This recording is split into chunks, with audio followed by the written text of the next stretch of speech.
Hello, and welcome to Profitolizer.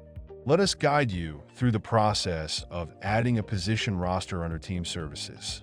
The Positions Roster page allows you to define the various positions in your company and the number of people assigned to each role.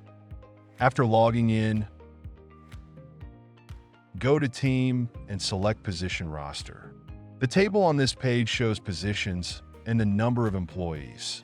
In this table, you can add position and department.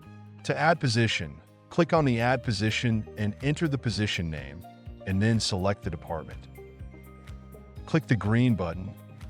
To change the number of employees in a position, double-click the cell and enter the new amount. Then press the Enter button.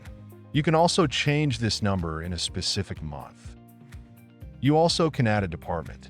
To add department, click Add Department and enter department name, then click green button. You also edit or delete this position name. Click on position name, then edit position name and click green button. Or if you want to delete this position name, click delete icon.